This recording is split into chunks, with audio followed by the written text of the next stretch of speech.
Olá, pessoal do Criminal Player, que acompanha o Criminal Player, tudo bem com vocês? Estou aqui hoje com ele, Alexandre Moraes da Rosa, para fazer um bate-papo.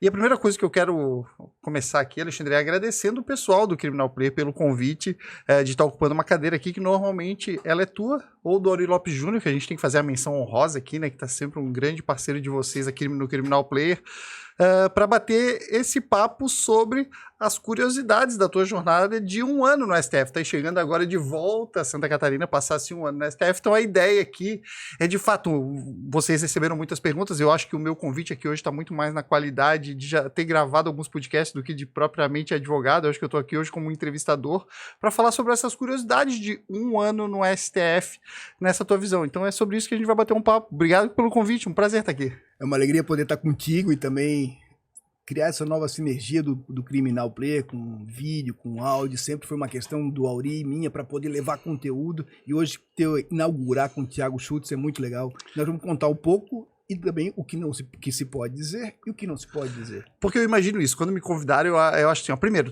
tu estás aqui hoje muito mais, eu acho que na qualidade de professor, né, tu professor da Univale, por exemplo, acho que nessa qualidade de professor, também na qualidade de magistrado, de certa forma, porque tu também podes dar experiência. Aliás, tu ocupasse aquela cadeira como magistrado, mas acho que a ideia hoje aqui é, como professor, passar um pouquinho disso, conversar com os advogados, com esse pessoal que está envolvido no processo penal ou no direito criminal, como tu gostas de falar, mas acho que é muito isso, assim, hoje nós não vamos entrar em vieses de direito, hoje vamos entrar em vieses de curiosidade mesmo. Quero ouvir essa tua visão de professor aí. Foi isso que aconteceu, muita gente perguntava em box, né, lá no perfil do Instagram do Criminal Player, como é que funcionava, como é que era. Então, tirar um pouco dessa dúvida é contigo aí, o que tu puderes perguntar e eu puder responder.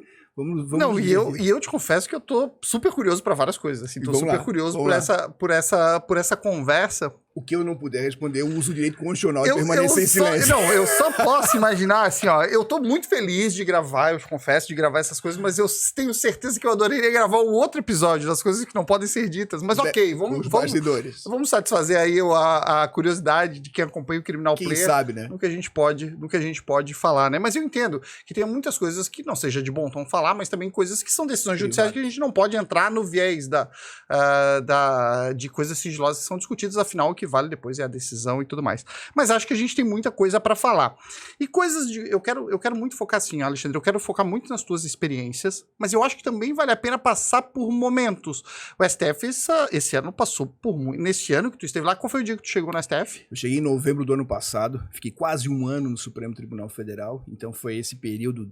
Eu estava chegando, logo em seguida teve dezembro, e em janeiro teve o evento de 8 de janeiro. Exato. E tudo se acumulou. Não, e a gente tem muitas coisas importantes, assim, né? Nós temos decisões super relevantes que eu acho que vale a pena discutir.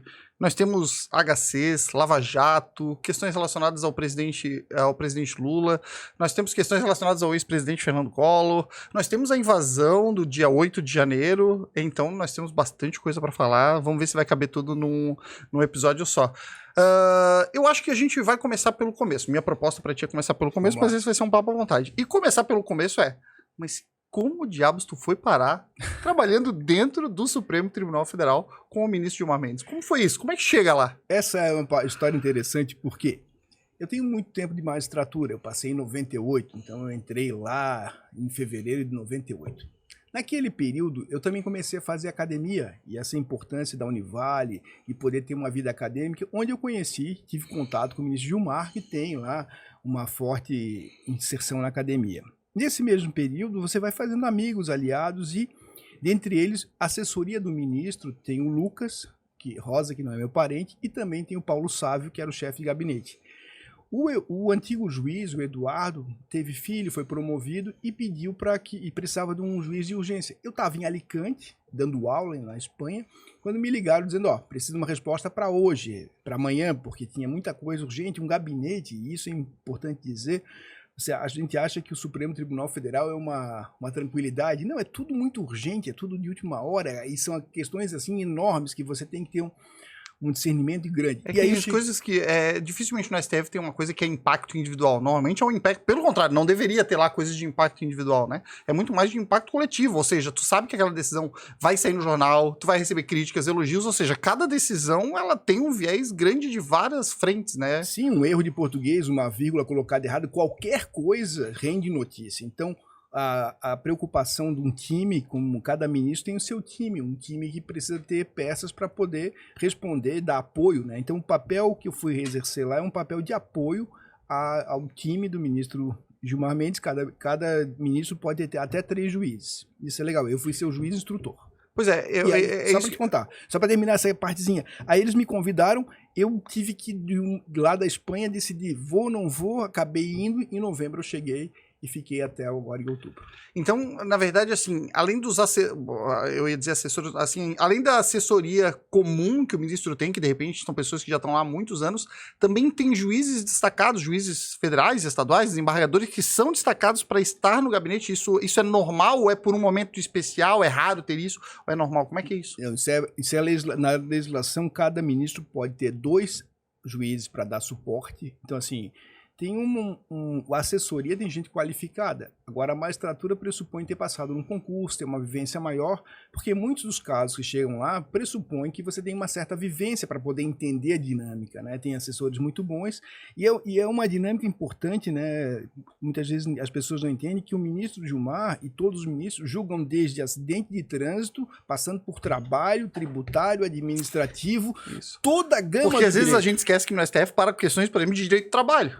Indígena agora, teve a questão da indígena, então tudo isso é o infinito. Então, se você não tem uma assessoria que pode dar suporte tópico, porque despachar com o ministro é isso, a gente vai discutir, o pessoal do time de direito do trabalho vai discutir o direito do trabalho, e chega na nossa vez para poder discutir direito penal, e a minha parte era direito penal e as questões constitucionais vinculadas ao direito penal e direito criminal, né, como você bem anotou. Alexandre, então, aproveitar e continuar lá no começo, né? Como é que foi o primeiro dia, assim? Cheguei no STF, tipo, foi exatamente o que tu esperava ou tu no primeiro dia já disse assim, meu Deus, onde eu vim parar? Como é que foi essa sensação do primeiro dia? Quando a gente vai ao STF fora desse ambiente, vai lá para visitar alguma coisa, conhece alguém e é tudo muito rápido, né? A gente tem uma visão, o STF é composto por um prédio principal, onde tem o plenário, que é muito famoso. Que é o prédio conhecido, né? Que todo mundo acha que é só aquilo ali, né? Isso, ali funciona somente o plenário.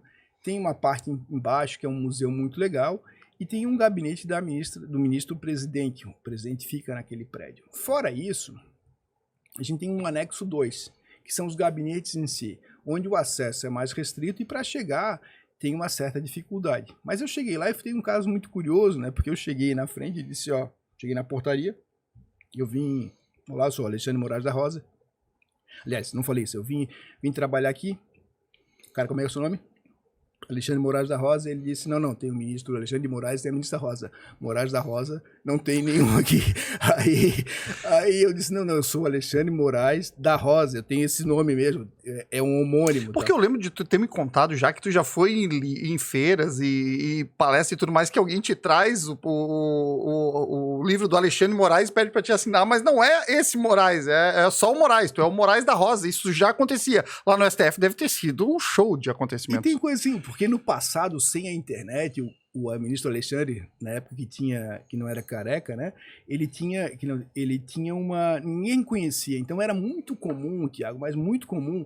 Não foram 10, foram centenas de vezes que a pessoa pedia um autógrafo, me dava um livro dele e eu autografava. No início eu explicava, mas a pessoa ficava constrangida, então chegou num ponto que eu rabiscava qualquer coisa e a pessoa achava que tinha levado um livro. Mas o pior é que as pessoas, às vezes, entram com petições comigo como juiz, dizendo como Vossa Excelência diz, e citam o livro do Alexandre de Moraes. Essa é tragicômica, e não aconteceu, foram dezenas de vezes. E nesse dia, o que acontecia muito, Tiago, é que eu tinha um crachá, Alexandre Moraes da Rosa, e a pessoa às vezes entrava no elevador comigo, ou estava no plenário, olhava Alexandre Moraes, olhava para mim, ficava cara, crachá, até descobrir que alguma coisa não estava certa. Então era muito interessante essa confusão. E teve um episódio, que aí é o mais legal, em que o taxista me confundiu. Ele disse, eu entrei no táxi, ele assim... Tá, mas tu tava no STF e pediu um táxi. Pedi um táxi. Mas se eu sou o motorista do táxi ou do Uber e alguém no STF chamado Alexandre Moraes me chama um táxi, eu tô indo pronto pra achar que ele quer fugir pelos bastidores, é óbvio. Aí o Uber assim pra mim, Eu fiquei na dúvida se vinha ou não vinha, depois eu vinha, fiquei olhando de longe, vi bem devagarinho, eu reparei, eu disse, fiquei com receio, porque vai que não faz sentido ele pedir um Uber. Então era muito interessante isso. E a última coisa dessa nossa confusão é que uma vez eu fui dar uma palestra numa universidade e tinha um movimento, Tiago, faixas contra a minha presença lá. Só que eles estavam fazendo, na época que o ministro Alexandre era ministro da Justiça, estavam fazendo uma manifestação contra o ministro na minha palestra, ou seja, a desinformação era generalizada. Então são situações muito legais de confusão. E é um sujeito que tem a sua história, né? E acaba pelo homônimo sendo confundido. E eu, quando recebi o convite aqui do Criminal Player, eu fui fazer o dever de casa e estudar, e esses casos de homônimo apareceram para mim. Inclusive agora, na data que a gente está gravando esse podcast, ontem saiu uma notícia na Globo.com falando de um vazamento, de umas investigações que a ABIN estava conduzindo e tudo mais, e supostamente um homônimo do ministro Alexandre de Moraes estava entre os telefones interceptados. O teu nome não está citado, mas eu acho que deu confusão não só para motorista de Uber, me parece que deu confusão para mais gente, né? Eu acho que, e se a nossa Agência Brasileira de Informação faz uma confusão com homônimos, imagino... A gente tem que perdoar os demais que fizerem da mesma forma, né? Eu acho que é normal. Mas foi muito engraçado, porque eu tava vendo essa notícia do Globo e falei, pô, um homônimo do ministro Alexandre de Moraes só pode ter um, né? Não pode ter outro aí. Porque esse era um telefone, eu tinha um telefone funcional para fazer as comunicações internas com o gabinete, atender advogados, atender demandas de delegados, inclusive da ABIN. Então a gente tinha esse telefone funcional que, por estar registrado no Supremo, estava cedido com a minha carga. Talvez tenha sido isso, né? Localizaram por ali, talvez um robô tenha pego as principais features e pegou. Bom, então eu tô vendo que tu tá esse teu telefone aqui em cima da mesa, eu posso ficar tranquilo que a ABIN sabe tudo que a gente tá conversando aqui. Então isso é ótimo, eu fico mais seguro. A gente pode mandar um abraço. Pessoal da ABIN, obrigado aí pela companhia aqui no podcast. Compartilha, curte, compartilha. Exatamente, pelo menos segue lá, né?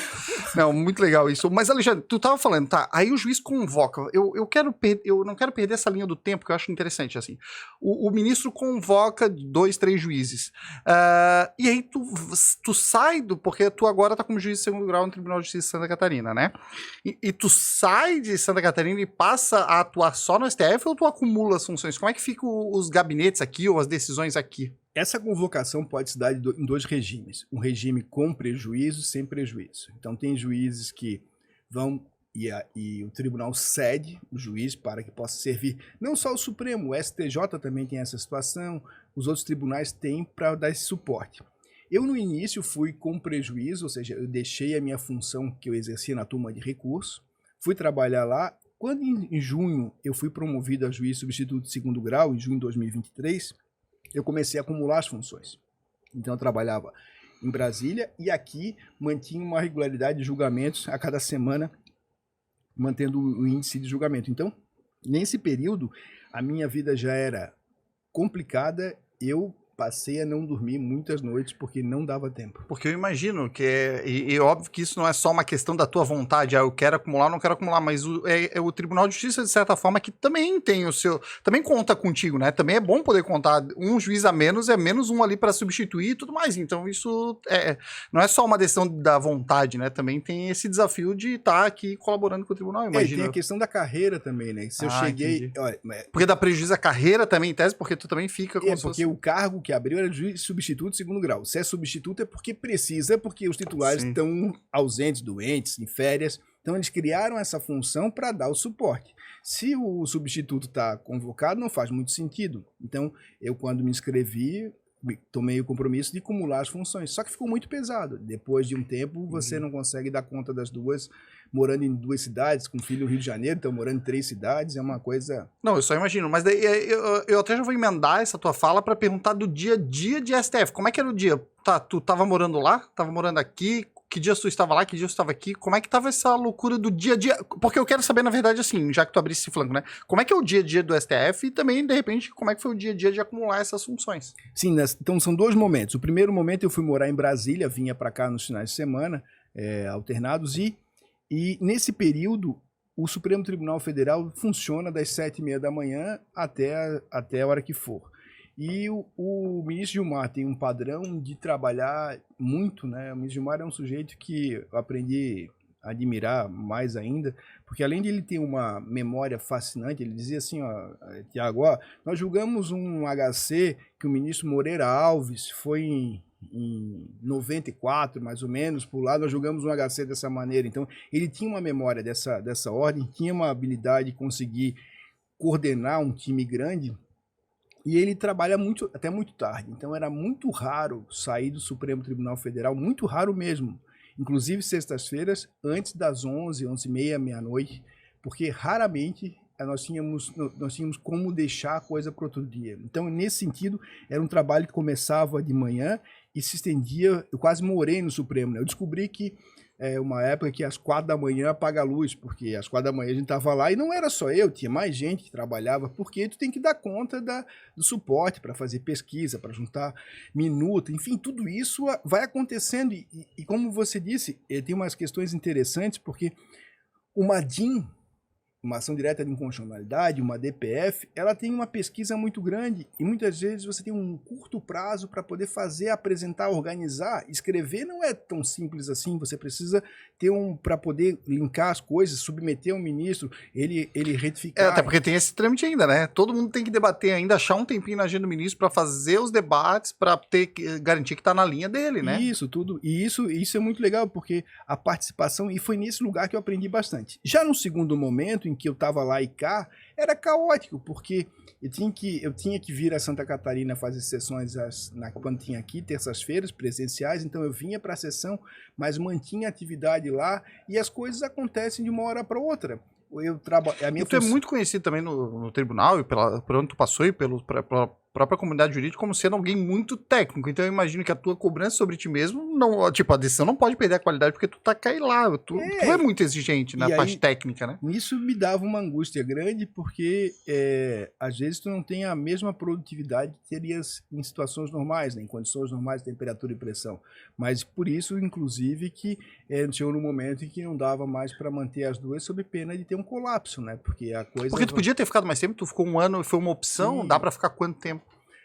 Tem gente que está 8, 9 anos lá, convocado, trabalhando com os mesmos ministros, porque faz uma vida lá. Afinal de contas, trabalho sempre tem. E você tem um período, né, Tiago, para poder entender a dinâmica, o funcionamento das atividades. É um setor público, diferentemente de um privado, em que você tem estruturas consolidadas, servidores há muito tempo, e tem a questão de aprender a dinâmica interna. Como eu sabe que eu sou autista, também tenho uma dificuldade imensa de conseguir me organizar num novo ambiente, de poder pegar a estrutura.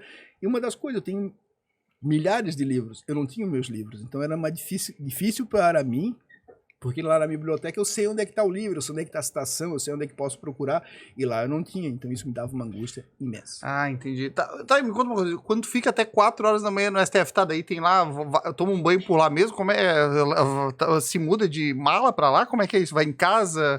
Porque, como é que é isso? Várias vezes nesse período. Tem uma questão interessante, que o Supremo, ano passado, eles deliberaram no final do ano em devolver todas as vistas. O que significa isso? O ministro pedia vista e ficava muito tempo com a vista, e depois para repautar, dependia... Porque agora tem uma limitação de 90 dias, né? Ou seja, eu não posso... Porque tinha pautas que ficavam 10 anos de impedir vistas. E aí o ministro Gilmar tinha que devolver todas as vistas em 90 dias. Qual era a mais antiga? Tens uma noção assim, Alexandre? O que era a mais antiga? Tem uma mais antiga, mas que não era uma questão... É uma questão que não era... Ela era mais antiga circunstancialmente, que é a questão da justiça militar. Se a competência para julgar civil é da militar ou não é da militar. Então, nós temos aí uma lei de 96 que foi decorrente de uma condenação do Brasil na Corte Interamericana de Direitos Humanos, que estabeleceu que militar que pratica homicídio não pode ser julgado pela justiça militar. O presidente Fernando Henrique Cardoso elaborou uma lei em 96 que transferiu a competência da justiça militar para o Tribunal do Júri. Só que depois disso aconteceram umas modificações e numa delas houve uma regra que ampliou a competência do artigo 9º do Código Penal Militar, em que um civil, ou seja, tu, pode ser processado perante a justiça militar. E essa é uma discussão enorme, se um civil, e não é em situação de guerra, pode ser julgado. Então, essa situação, o processo que estava com o ministro Gilmar com essa matéria, um HC, é porque ele estava parado por força de várias ADIs que estavam julgando isso. Então ele estava meio que suspenso por força das demais isso para mim tá bem claro assim, né, LG? Não tá lá só com vistas porque o ministro resolveu sentar em cima do negócio, é porque tem decisões correlatas e outras ações que impactam uma na outra. Mas para ter uma ideia, quantos anos estava essa aguardando as vistas? Eu não faço assim corretamente, eu não sei, mas é que a discussão sobre militar vem se arrastando aí uns 6, 7 anos já. Porque eu lembro de ter visto alguma coisa disso, de ter vistas que estavam lá há mais de 5, 6 anos o pedido de vistas, né? Isso assim, o ministro tinha, as que eu trabalhei no crime, né, elas têm um período de vistas relativamente pequeno, considerado os demais. Até esses dias eu estava vendo uma decisão, mas era voltada mais para concurso público. Uma funcionária que assumiu no concurso público por meio de liminar e estava se julgando a liminar. Ela se aposentou na função e 16, 17 anos depois estava sendo julgado no STF e o Pablo Alexandre Moraes falou, olha, aqui no da Rosa, né, foi o ministro mesmo, ele julgou exatamente dizendo assim, olha, eu entendo que a gente tem um consolidado que não existe o direito adquirido aqui e tudo mais, no entanto, considerando que a pessoa já assumiu, fez todo o trabalho dela, se aposentou, acho que a gente tem que olhar com outra razoabilidade. Porque esse negócio de vistas 90 dias é interessante. Agora, só não foi interessante estar lá quando é tu responsável por ajudar a botar isso em dia, né? Quando a onda explodiu, foi difícil. Na última semana, Tiago, eu acordei terça-feira às 10 da manhã, porque eu tinha dormido na segunda tarde, e fui dormir na sexta-feira. Porque era a última semana, eu tinha que entregar sexta-feira e não tem história, né? Então, esses prazos, assim, fizeram com que a batida da vida fosse maravilhosa por um lado, porque a gente aprende, assim, e tem o legal é que o Supremo trabalha com as assessorias, então tu troca ideias com gente qualificada, tem os juízes dos outros, assessoria, tem gente muito, muito boa. Porque se tá lá no STF, tudo lá eu acho que tem um nível de excelência, um nível de exigência muito alto, né? E aí tu pensa assim... É um poder, é um dos poderes da República, né? O presidente que tá lá é um dos 3 chefes que a gente tem do Legislativo, Executivo e Judiciário, né? Mas às vezes a pessoa achava assim que era um paraíso, que tu tinha milhares de coisas... Imagina, né? Que a estrutura que é muito chique tá lá dentro, que é tudo muito fino, e não é isso, a estrutura... Como é que é a estrutura? O prédio tem uma boa estrutura, o dia a dia é tranquilo lá? O prédio foi montado lá, né? Historicamente, tanto... Palácio Planalto, o Senado, o Congresso teve que ir aumentando, né? Porque eles foram pensados por uma perspectiva menor. O anexo 2 já é uma evolução. Só que as pessoas pensam assim, tá, como é que é a sala? Qual é a tua assessoria? Eu não tinha assessoria. Não tem assessor do assessor lá? Não, eu tinha um estagiário, o Fábio e a Letícia, que são fantásticos, porque o Fábio era aluno da UNB, estava lá de estagiário, e a Letícia foi cedida porque estava lá ajudando. Então, tu tinhas algum suporte, assim, para fazer uma pesquisa, até porque, né, Tiago, os processos que eu trabalhava, em geral, de ação penal originária, eles têm sigilo máximo, né? Então, só tem acesso o juiz instrutor, e o ministro, não tem mais ninguém. Então ninguém mais podia consultar. Eu não posso ceder para outro. Mas no que se refere à estrutura, a minha sala era dividida com outro. O Supremo, no gabinete, como é um prédio antigo, o banheiro é o coletivo do corredor, a cozinha... Ou seja, não tem o próprio banheiro, não tem a própria assessoria, não tem nada. É relação mesmo. Comparado com a estrutura que eu tenho aqui no tribunal, é Aqui é o paraíso. É o paraíso, assim, porque... Não porque se queira, mas porque a estrutura foi montada e pensada de outra maneira, né? Então, o próprio prédio tem as suas limitações, mas quem achava assim, poxa, o Alexandre tá lá, assim, tem um mega assessoria, tem uma estrutura legal de biblioteca, de assessoria, de pesquisa, mas não tem, assim, esse suporte humano, é muito mais um suporte que se dilui diante das imensas competências que um ministro julga, né? Ô Alexandre, eu tô com muitas curiosidades aqui te ouvindo, mas uma das que mais apareceram ali quando a gente fez a provocação de que ia ter esse bate-papo era sobre o plenário virtual, né? Muitas dúvidas ainda de como funciona na prática. Me fala sobre a tua perspectiva, os bastidores do plenário virtual. Tu enxerga como algo positivo? Quais são os pontos de atenção? E como a maioria das pessoas aqui que acompanham o podcast do Criminal Player são advogados, até pelo tamanho da comunidade, mas tem profissional, tem promotores, juízes que acompanham, mas tem advogados. Muitas dúvidas, assim, me conta um pouco dos bastidores do plenário virtual e o que tu acha que isso deve pautar as atuações dos órgãos que atuam no processo, né? Vamos lá, então, primeiro, a estrutura do Supremo. O Supremo é composto por 3 órgãos. O Pleno, que tem um plenário virtual. Então, nós temos a pauta física, em que lá você vê o julgamento pela TV Justiça. Paralelo a isso, durante a mesma semana, nós temos o plenário virtual, vulgo PV. O Supremo é representado por duas turmas, a primeira e a segunda. Cada uma tem 5 ministros. O pleno tem 11 porque o presidente compõe. As turmas o presidente não compõe. Qual é a diferença? O plenário julga ADIs, ADPFs, casos destacados das turmas para o Supremo. Que o ministro mesmo destaca, o ministro diz, isso aqui eu vou destacar ou é uma decisão coletiva de destaque? Pelo regimento, o ministro submete à turma, por esse caso é novo, acredito que a relevância dessa situação exija a manifestação do plenário. Mas olha só que interessante, essa é uma discussão histórica, Tiago, e fiz essa provocação e é muito legal. Quando uma turma decide isoladamente, ou outra, ela decide pelo Supremo. Aí você vai dizer, mas o Supremo não é o todo. Mas olha só que interessante, a discussão lá atrás, quando teve a súmula 606, e tem um voto maravilhoso do ministro Evandro Lins Silva, que eu encontrei em Floripa caminhando, ele assim, poxa, ministro, você vai para onde? Assim, me conhece, tá? Foi muito legal aqui a experiência com ele uma vez, quando eu era estudante de direito, ele veio para um congresso e se andou em Floripa e se perdeu. Enfim, naquela discussão o ministro disse o seguinte, a gente não pode aceitar que haja recurso de cada decisão da turma, porque senão vai tudo acabar no plenário, então não precisa ter turma. A turma decide pelo Supremo. Então, quando muitas vezes a gente diz que o Supremo decidiu tal coisa, foi o Supremo como órgão, não necessariamente o plenário. Cada turma tem um PV. O PV do Supremo Tribunal Federal... Então, eu tenho o plenário virtual dos 11 ministros, mas eu também tenho o plenário virtual nas turmas. Nas turmas. Ah, entendi. Então assim, você tem hoje em dia os dois níveis, né? Duas turmas e um plenário, os dois com julgamentos no PV. O PV ganhou força com a Covid, né? Que você tinha uma discussão, uma dificuldade... Toda a parte virtual ganhou força na Covid, né? Audiências virtuais, instruções, tudo virou...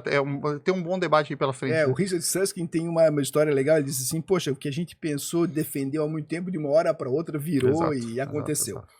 Esse plenário virtual tem pontos positivos e pontos negativos. Um deles é que, se eu apresento um ministro apresenta um voto, ele é o relator, tanto no PV quanto na turma. Vou fazer um exemplo que é a mesma coisa. Vou no plenário virtual, do pleno, 11 ministros. Um apresenta o voto e os outros podem votar, não precisa ser na ordem de antiguidade. Vamos imaginar que no plenário, quem vota um, e quem vota na sequência é sempre o mais moderno.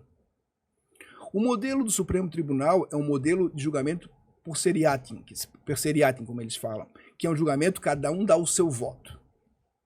Alguns outros tribunais no mundo julgam, às vezes, fechado, o Supremo julga aberto, ou seja, tem acompanhamento, tem a TV Justiça, e tem um outro modo de julgamento, que é um julgamento debatido, que eles chamam de percúria, que muito legal, que o primeiro voto percúria do Supremo Tribunal Federal foi dado pelo ministro Gilmar e o ministro Barroso, ano passado. E o primeiro a trazer essa questão foi a discussão de um voto lá, e até teve uma dissertação que eu levei o material para o ministro de uma aluna minha, aluna da PUC do Rio Grande do Sul, que escreveu sobre isso. Tu vê como é legal, às vezes alguém está pesquisando, vai lá e surge um julgamento que é.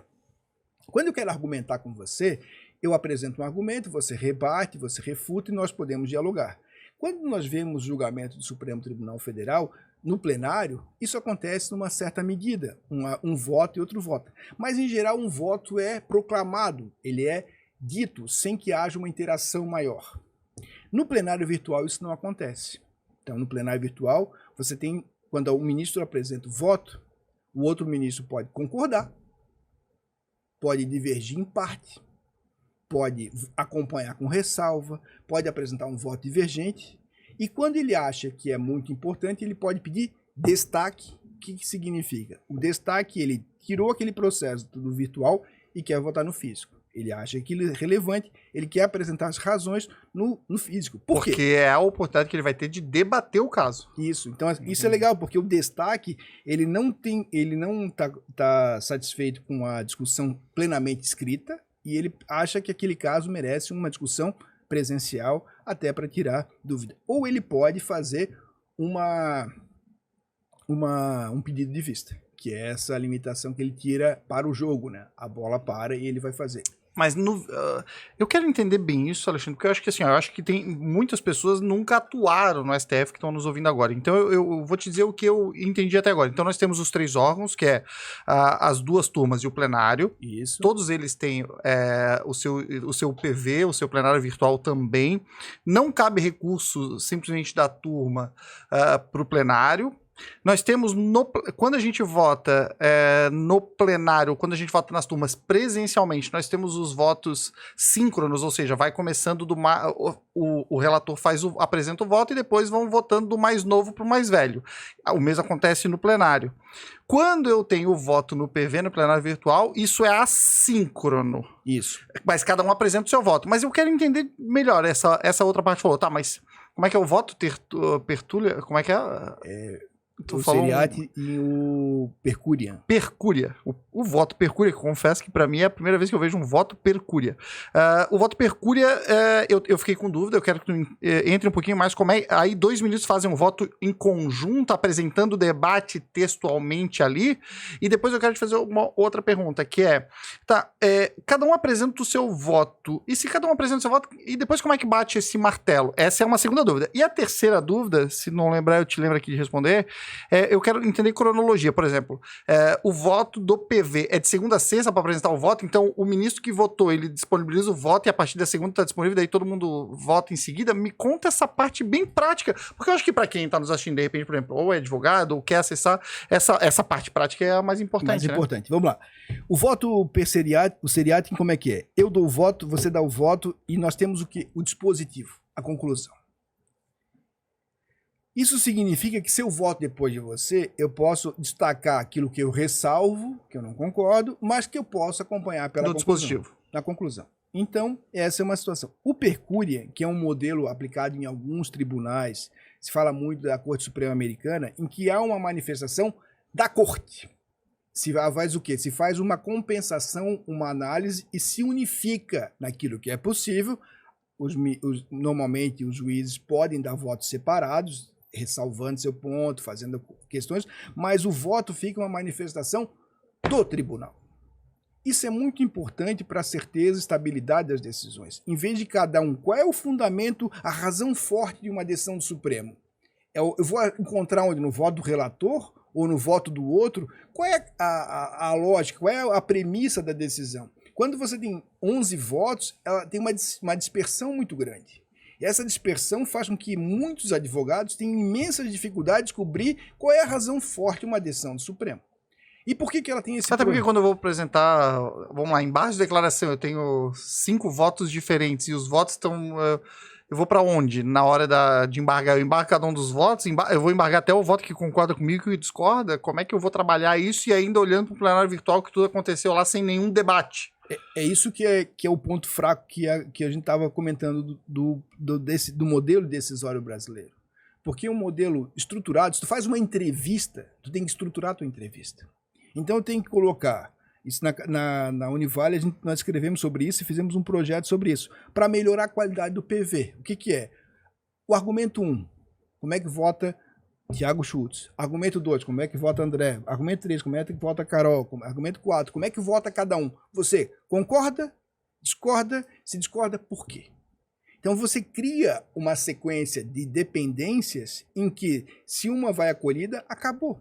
Então a ideia de criar uma estrutura decisória em cadeia, em sequência, e com chavezinhas, ou com cliques, ou com o que for, faz com que você, concordo, ok, tem alguma ressalva, sim ou não? Se não tem, vai passando, mas você cria uma sequência, uma estrutura decisória que dá estabilidade e decisão. Eu sei por que o Supremo decidiu. Mas hoje, esse era como deveria ser, mas como é aquela parte cronológica da decisão? Vamos imaginar o seguinte, assim, ó, vamos lá, na turma, eu imagino que é o presidente da turma que pauta os processos da semana, imagino que pauta os processos da semana que vem.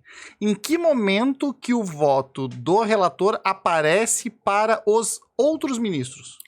Julgamento começa normalmente às sextas-feiras. Tem feriado que muda, mas normalmente a pauta é sexta-feira. Começa aqui sexta-feira. Então, quinta-feira, à meia-noite, eles disponibilizam. Tá, então quinta-feira à meia-noite está disponível para os outros ministros olharem o voto. E para o público também. Você pode... O advogado já consegue acompanhar o voto 1. Qualquer um do Brasil pode entrar no site Supremo, clicar e já ver o voto do relator. E fecha na quinta-feira... Na sexta-feira à meia-noite da outra semana. Entendi. Aí fecha. Aí fecha. Qual é o problema? O problema é que, dependendo do que for, na sexta-feira tem um voto ainda. E aí... às vezes vira à noite, assim, à noite virou 3 votos ao contrário. Mas o mais interessante é que se algum deles, por exemplo, suscita um argumento novo, o outro precisa reabrir para poder reavaliar o voto dele. E como é que sabe se deu um argumento novo? É isso, não tem um clique, não tem um sinalizador, não tem nada. E a parte de sustentação oral e o debate de sustentação oral em plenário virtual, ou a ausência dessa oportunidade de estar ali também escutando e fazendo uma questão de ordem, como é que está sendo visto isso? Isso tem uma crítica muito forte da OAB com uma parcela de razão. Quais são os mecanismos internos? A sustentação oral tem uma função de poder ressaltar os pontos principais. Ele é, por assim dizer, o pitch, né? Deveria ser um pitch do advogado. Nós vimos isso no julgamento recente de algumas dificuldades horríveis de sustentação oral, assim, de não entender qual é a função da sustentação oral. E essa tem sido uma dificuldade, porque numa semana, por exemplo, agora, quando eu estava saindo do Supremo, a primeira semana de agosto, Tiago, foram 800 processos julgados no PV. 800. No PV... É impossível. Eu acho que não dá para ficar discutindo também contra o PV. Como é que vai discutir 800 no plenário? Quanto tempo demora para um plenário discutir 800 processos? Como é que tu pode ter sustentação oral de 15 Porque minutos? Às vezes quem assistiu já alguma decisão pela TV Justiça, quando tem uma decisão que começa e termina no mesmo dia, já é um milagre. E essa é o... Então, assim, teve a primeira semana de agosto, o primeiro PV são 800. Então, tu imagina que cada advogado possa ter 10 minutos. Se tem 800, multiplica por 10... acabou o ano. Então, assim, há uma racionalidade, assim, não pode ser romântico, como se tinha no passado, no sentido do que é uma sustentação oral, naqueles casos que, tudo bem, todo mundo tem os seus casos relevantes, ninguém está dizendo que o caso da pessoa que tinha...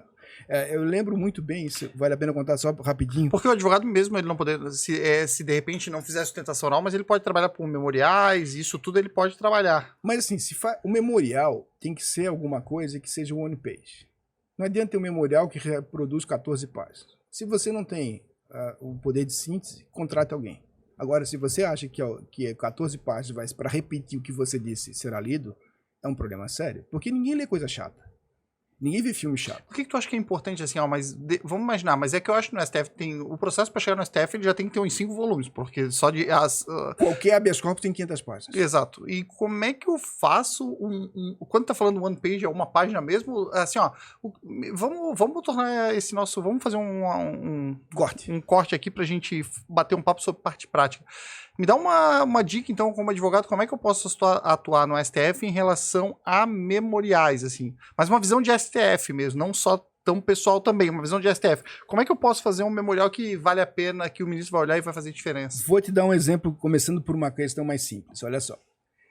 O Supremo Tribunal Federal não conhece de impetração direta. Então, assim, vamos supor que você teve um tribunal, o juiz negou a liminar de liberdade, o tribunal negou a liminar no HC, o Superior Tribunal de Justiça negou a liminar.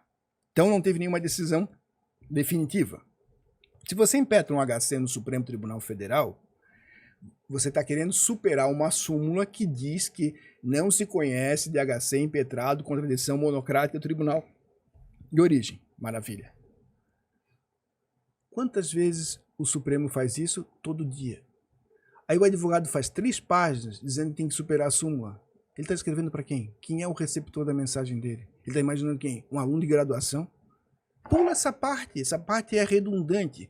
O Shannon, quando escreveu a teoria da informação, tem razão. Se não é novidade, é redundante. E se é redundante, não põe.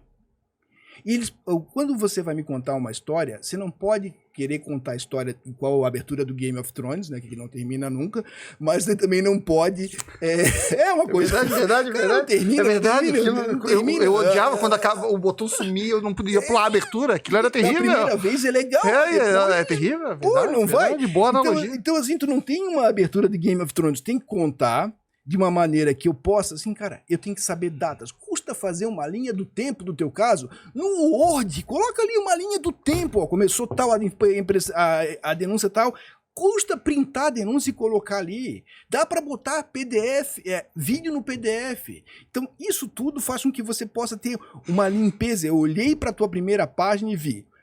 Custa dizer que tu tem pedido liminar ou não na primeira página? Por que tu faz o ministro tem que ir lá na 15ª página Para saber o teu pedido. não tem liminar? Custa. Não pede liminar, já coloca lá em cima. Cara, então assim, ó. O Eduardo Newton, que é um defensor do Rio de Janeiro, hoje é um dos caras que peticiona de maneira muito mais legal. Assim, ele estudou tipografia, comunicação assertiva e direta. Cara, não tem com efeito, todavia, contudo. É frase direta. Sujeito, verbo, predicado. Não tem que fazer frescura. Jurisprudência, pra quê? Doutrina, pra quê? As petições, quanto mais você comunicar, melhor. E diga, não precisa fazer uma ementa defensiva, que isso é meio arrogante. Coloca lá, não há pedido liminar, ou há pedido liminar florestal, qual é o fundamento? Prisão ilegal, mais tantos dias. Quanto imagina, porque tem uma coisa que é legal, que eu sempre uso essa... Imagina se tu disse, se o teu recurso chegou no STF e é prisão ilegal por mais de X dias, eu acho que por aí já tá quase suficiente o que tu tens para dizer, porque o ministro já deve ter um posicionamento em relação a isso. De repente tu tem um caso que é diferente do... Ah, não, o ministro tem um posicionamento. Todo mundo sabe que o ministro não tem problema a prisão por mais de X dias. Se tu tens um ponto-chave que torna aquele caso singular... traz essa singularidade, né? Ó, em que pese votos convergentes e tal, há uma singularidade nesse caso, mencionado em Folha 49, porque isso. Aqui é diferente. E faz assim, ó, vamos lá. Sabe qual é o problema? E aí vamos lá que a gente tá falando para advogado também. O advogado acha que uma petição muito simples vai transformá-lo, para o cliente não vai ter o valor, né? Então, o advogado pode fazer a petição cringe, aquela que tem 30 páginas, que tem citação, jurisprudência, e coloca como anexo. Mas a petição do HC, a petição da reclamação, da PET, ela tem que ser uma petição que é quase o sumário daquilo. Porque quanto mais direto você conseguir, o que você quer? Eu quero... Aí ele coloca assim, a procuração está no anexo 1. Não, porque no sistema do Supremo, em qualquer sistema judicial, a procuração é o anexo 2 já. Então ele já começa errando dizendo que é o anexo 1. Então... mas também vamos... É que daí nós vamos entrar numa conversa longa, porque também cada grau de recurso muda o sistema. A minha página 80 já é a página, agora virou a página 1528. E tal.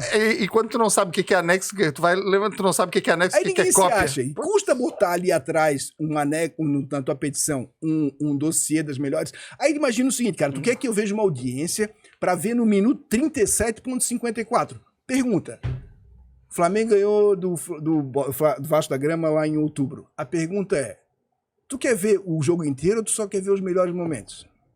São os melhores momentos, cara. Se não é ao vivo, passa os melhores momentos. Custa fazer uma edição dos melhores momentos da audiência? Ou tu quer que eu vá põe a audiência pro minuto 37,45? Cara, não faz sentido. Com tudo que se tem de tecnologia, não faz sentido. Então, voltando para nossa questão, a ideia é você ser assertivo, tirar tudo que for redundante. Então essa parte, assim, ó, eu acho que pra gente não fugir, porque eu quero voltar pro plenário virtual, eu acho que a gente pode aqui dizer que é essa parte que tá se conversando muito sobre o design aplicado no exercício profissional do mundo do direito, vamos dizer assim, né? Legal design, visual law e tantas outras. Law e exatamente. Coisinhas. Então é muito olhando para isso. Eu acho que isso vale a pena usar, em especial nas técnicas memoriais, porque realmente pegar o memorial para fazer copia e cola da petição acaba. E eu vou te dizer assim, ó, eu aprendi uma coisa muito legal. Porque aqui em Santa Catarina eu recebo memoriais reiteradamente. E tem alguns escritórios que já começaram a fazer memoriais em one page. É muito legal. Só que qual é o problema deles? Eles têm uma questão, eles me entregam, muitas vezes colocam um sistema memorial, que eu vou abrir no meu monitor. No Supremo Tribunal Federal eu aprendi eu vi isso e achei maravilhoso, que é o seguinte, o advogado junta o memorial, mas ele manda para o gabinete uma versão impressa, naquele impresso que são 4x4, que abre. Cara, tu tem pessoas que têm mais de 60 anos, tem que ler. Ninguém vai ficar olhando na telinha. Para nós já é difícil ficar olhando a telinha. Então o que eles fazem? Mantém a boa-fé com a parte contrária, juntou um memorial nos autos, mas ele entrega no gabinete algo que pode ser aberto e aquilo modifica o tempo de apresentação para um ministro... Até porque nessa coisa de tela, mesmo tu tendo 5, 6 telas indo para lá e para cá, falta tela internamente. Então assim, não dá para ficar fazendo mira e passar para lá e para cá, tem que fazer uma apresentação. Exato. Mas, Alexandre, vamos, eu acho que ficou a dica... Só uma coisa, em relação ao plenário virtual, quando você pega ali, e aí isso é importante, que tu falasse da sustentação oral, o sistema do Supremo, eu não consigo votar se eu não assistir à sustentação oral sem acelerar. Então, o advogado que manda uma sustentação oral, ele... Não pode botar velocidade 1,5? Eu não posso botar velocidade 1,5. Eu tenho que, para poder votar, assistir à sustentação oral dele. Só que para que ele possa fazer uma sustentação oral, ele tem que ter pelo menos uma preparação. Não dá para fazer a sustentação oral gaguejando, gravando com um fundo que tem uma bandeira do Flamengo atrás, ou seja... Tem que ter um mínimo de estrutura. Então, assim, aprender noções básicas de como se direcionar numa câmera, cara, é fundamental. Uma boa captação sonora. Todo mundo fala, a gente aqui, quando tá gravando podcast, às vezes a qualidade que se grava o som é muito mais importante do que a imagem propriamente, né? Isso. O som, um som cara, bom de ouvir, né? Mas tu via, assim, eu já fiz sustentação oral de gente que tava no veículo, no carro, gente que tava com galinha... um galinheiro, assim, faz parte, né? O cara mora na comunidade, mas tu tem que tomar alguns cuidados, porque senão aquilo que seria o teu conteúdo, eu fico olhando a galinha, eu fico olhando não sei o quê. Procurar não distrair, né? Teve uma nossa aqui que depois que ganhou a sustentação oral, a advogada não desligou a câmera e o marido saiu... Isso tem acontecido. Tem acontecido também, tem desembargador que dormiu no meio do voto e o advogado que saiu comemorando, o advogado saiu comemorando, assim como saiu o advogado xingando. Então é uma adaptação aos novos tempos, né? Que todo mundo tem isso. Mas vamos voltar pro plenário virtual, porque a gente parou. Eu queria muito entender essa lógica. Então vamos lá, eu coloco o voto, os votos têm essa divergência, tem essa parte positiva, tá, e aí como é que funciona? E aí aí quando conclui, pede vista, destaque, o que mais tem ali do plenário virtual que tu acha que vale a pena destacar pra gente? Isso aí, se nós tivéssemos uma metodologia mais estruturada, você poderia dar uma resposta mais com menos dispersão argumentativa. Então, você teria mais estabilidade. Qual é a razão forte? Uma decisão tem a razão obter ditum, que é aquilo que é periférico, e tem o principal. Esse principal, hoje, eu não consigo, em alguns casos, entender. Por exemplo, o acórdão da ação penal 470, que é do governo Lula lá atrás, que condenou do ministro Joaquim Barbosa, tem 8.000 páginas. Então tu começa a ler 8.000 páginas, mesmo que tu queira ler num dia, tu não consegue. E depois tu tens que fazer uma estrutura para poder articular.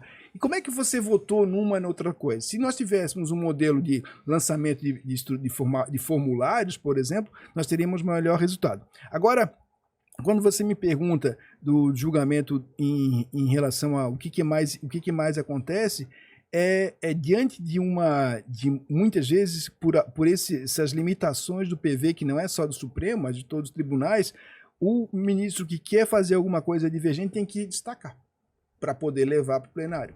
Ou então... E aí, quando leva para o plenário, aí sim vai abrir normalmente, prazo, sustentação oral e tudo mais, ou do plenário, quando sai do PV e vai para o plenário, sustentação oral já é vencido, não é? É controverso. É controverso porque depende o regimento vai propiciar que o advogado faça sustentação oral. Mas, assim como eles já ouviram, né? É porque ele já tem o voto daí, né? Porque aí é atípico, né? Normalmente, quando a gente faz sustentação oral, a gente tem o voto só do relator, né? Em alguns tribunais nem do relator tem. Em alguns tribunais nem do relator, como é o Supremo. E em alguns tribunais, como no Tribunal Superior do Trabalho, tu já tem 2 votos, né? Tanto é que às vezes a gente até brinca, né? Se tu tá ganhando, tu só diz, olha, vou abrir mão da sustentação oral pra não convencê-los do contrário. Né? Porque eu já vi gente fazer sustentação oral. Não, esse eu nunca vi. Essa é a história. Se conta que teve alguém que fez sustentação oral e perdeu, né? Eu não vi, mas eu já vi gente que ganhou e fez sustentação oral. Eu falei, cara, já ganhou, relaxa aí, sabe? E aí essa colaboração é bem interessante, porque aconteceu o seguinte, o cara fez sustentação oral numa sessão, na turma de recursos que eu tava trabalhando, e era o mesmo caso, uma questão tributária, então ele ganhou. Na outra semana ele voltou, e essa sentença era favorável, que a gente tinha acabado de julgar, e ele queria fazer sustentação oral de novo. Então a gente coloca que o senhor pediu ali, deu a palavra para o senhor, para o cliente, às vezes tem que ir no contrato, mas não, ele queria exercer o direito à prerrogativa. Poxa, aí ele é um colaborativo com a jurisdição e não colaborativo com mais 50 advogados que estavam esperando depois para fazer a sustentação oral. Porque isso é um problema, né, cara? A pessoa acha que o processo dela é o único que existe no mundo. Então, assim, isso é um... O Poder Judiciário tem uma questão econômica que é a tragédia dos comuns, assim, né? As pessoas entram com habeas corpus porque não paga nada e já tem um não, toca um HC. Então, assim, o volume de HC no Supremo que não teria que estar lá faz com que aquilo que seja importante... É um número absurdo, né? Aliás, quando a gente olha o número de decisões que a nossa corte máxima, né, que é o STF, a lesar, é muito grande, né? É um número quase... não é impossível do ponto de vista prático, né? Conselho Nacional de Justiça, Justiça em Números, 2022. Cada juiz no Brasil proferiu 1.822 sentenças por ano, em média. 7 decisões por dia, incluindo feriados e final de semana. Então essa é a média de julgamento. Quem é que dá 7 decisões qualificadas por dia? Isso, estou fazendo a média, considerando que ele trabalhou sábado, domingo e segunda. Se você botar, dá 10 por dia. Então assim, isso faz com que se tenha uma aceleração que é de outro modelo. Mas só queria terminar que eu pulei aquela partezinha lá no início. O que é o voto percúria?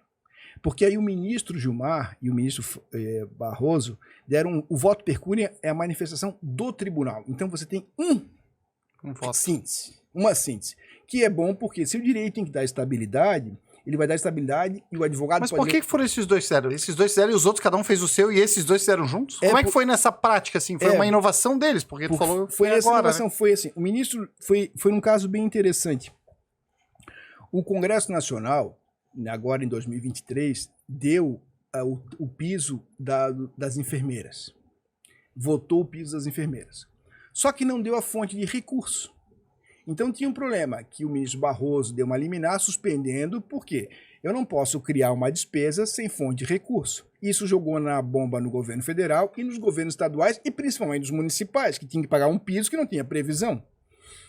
E também nos particulares, de toda forma. Eu lembro bem dessa decisão. Então, quando teve o julgamento, o voto que o ministro apresentou e depois foi adesão, vocês quiseram fazer isso, o Congresso quis fazer, o dinheiro para cobrir isso vem das emendas de vocês. Tá. E foi isso que prevaleceu. Então, o voto do ministro Gilmar veio depois do voto do ministro Barroso e disse, não, quer manter o piso? Quer. Mas o dinheiro que vai pagar a fonte desse recurso são as emendas parlamentares que nós vamos contingenciar para dar o aumento que vocês deram. Ou seja, quer dar aumento? Lá não vai poder pegar o dinheiro do outro. E esse voto que o ministro aderiu, ele teria que construir um voto igual. Então foi a primeira vez que o Supremo, 2 ministros assinaram o mesmo voto.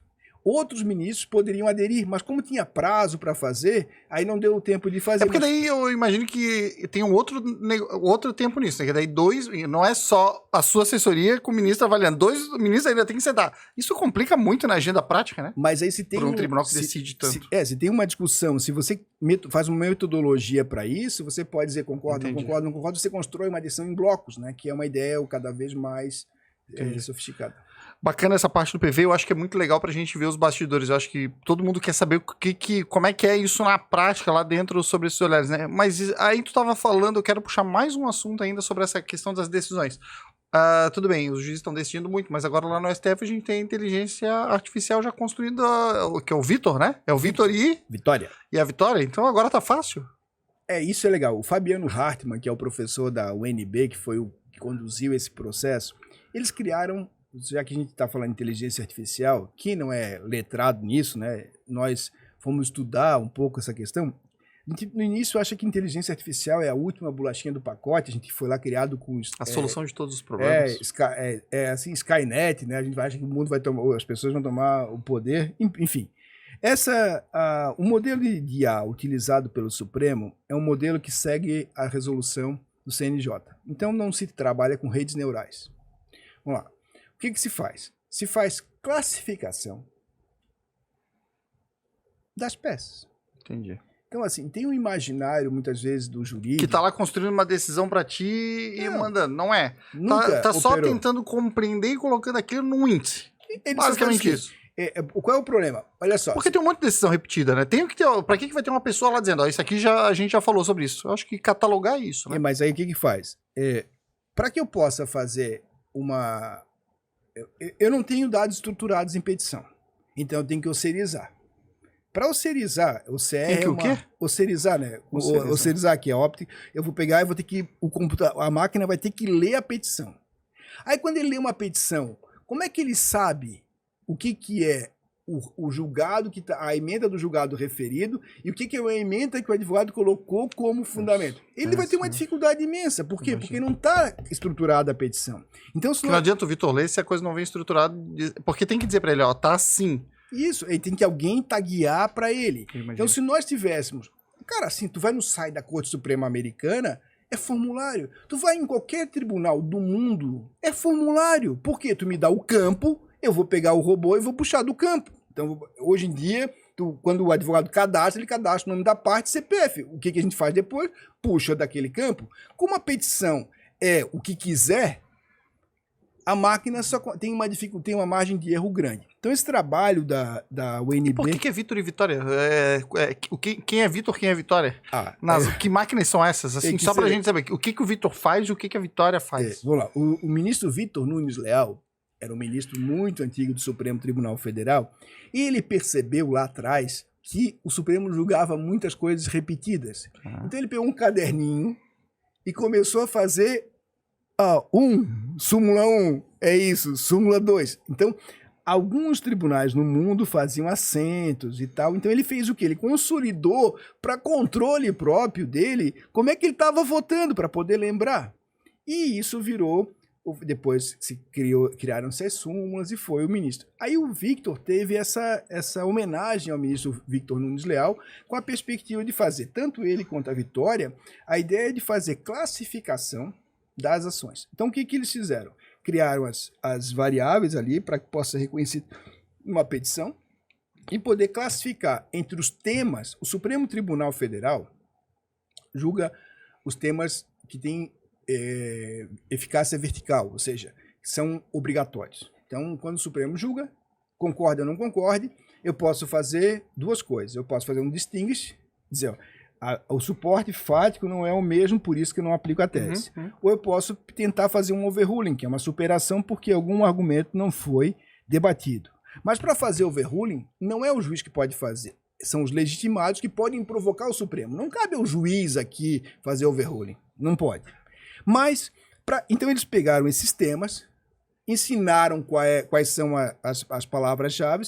Quando entra um recurso que está na classe, que pode ser um desses temas, a máquina lê e separa. Entendi.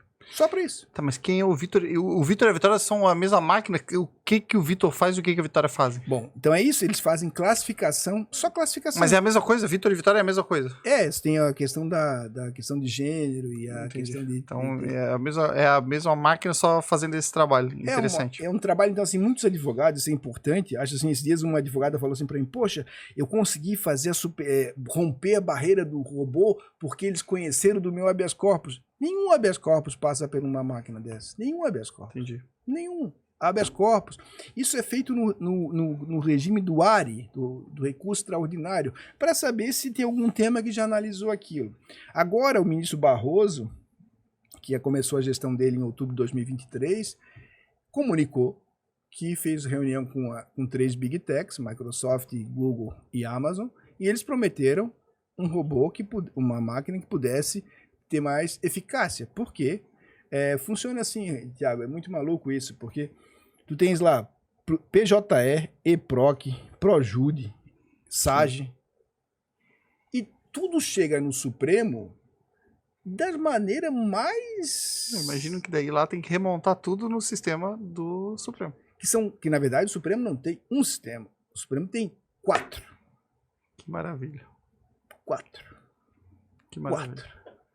E funcionando assim, cara, então assim...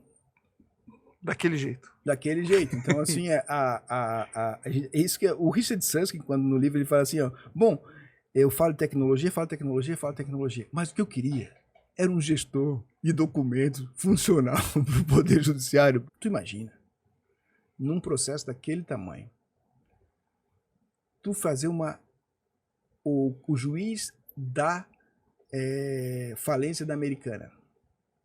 Como é que ele se organiza? Sabe por quê? Ele não tem um gestor de caso.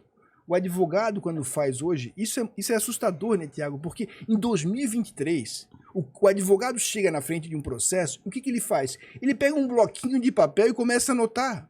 Eu imagino que esse gestor de caso seria útil para todo. Na verdade, todo mundo. Seria bom para todo mundo ter um plugin lá que eu conseguisse pegar os dados do processo e fazer a gestão. E isso eu tô falando promotores de justiça, delegados de polícia, advogados, juiz, ministro, imprensa, todo mundo poderia fazer. Social, porque eu posso fazer e tu vai fazer assim. Porque tem coisa que eu não posso colocar no processo que está lá na minha anotação. Mas o que você tem hoje? Ou você usa um arquivo Word, e não está estruturado. O advogado começa a anotar como anotavam os nossos avós lá, cara. Então ele tem uma anotaçãozinha. Aí ele acha que para ele entender, ele faz um resumo, o juiz, o promotor. Então a gente perde. O retrabalho, a ausência de reuso é assustadora. E o mais maluco, tá, Tiago? Eu tô há 25 anos na magistratura. Às vezes eu pego um caso e assim, putz, já julguei isso aqui. Onde é que tá? Imagino. Onde é que tá? Eu não consigo achar. Eu uso alguns sistemas, tem as coisas mais simples aí para usar como Obsidian, que eu acho legal pra caramba, porque tu faz um banco de dados no teu próprio desktop, mas mesmo assim... Mas tá no teu próprio desktop, né? Se isso podia estar muito mais colaborativo também, né? Mas essa colaboração é alguma coisa que a gente está pensando. Na Univale nós fizemos um projeto desse, nós fizemos aí jurimetria. Então, o Victor e a Vitória, eles têm a perspectiva de dar um passo, né? Um passo interessante e abrir as portas para o Poder Judiciário. Mas a discussão também passa por uma reformulação da própria estrutura. Enquanto não tiver peticionamento por formulário, eu vou ter um trabalho enorme de limpeza de dados, tagueamento. Então como é que... Aí porque assim, às vezes tá com uma imagem. Então, olha só que interessante, o cara faz um HC e ele junta a imagem do PDF, ele não junta o PDF lá na petição. Então eu não consigo nem copiar. É verdade. Quem nunca viu um PDF louco para copiar e tava bloqueado? Aí tem que fazer o quê? Eu tenho que abaixar o PDF, abrir... Reescrever, ou printar aquela parte e virar uma imagem. Então, assim, coisas que são básicas que muitas vezes nós poderíamos ter mecanismos interessantes de gestão. Bacana. Alexandre, esse papo tá muito bom, mas eu acho que vai ter parte 2, porque com certeza aqui os temas estão se alongando, muita curiosidade em relação à atuação e muitas decisões também que vale a pena serem debatidas. Então acho que a gente vai ter que fazer a parte 2, então vamos fazer um corte aqui e fiquem de olho que esse podcast vai ter parte 2.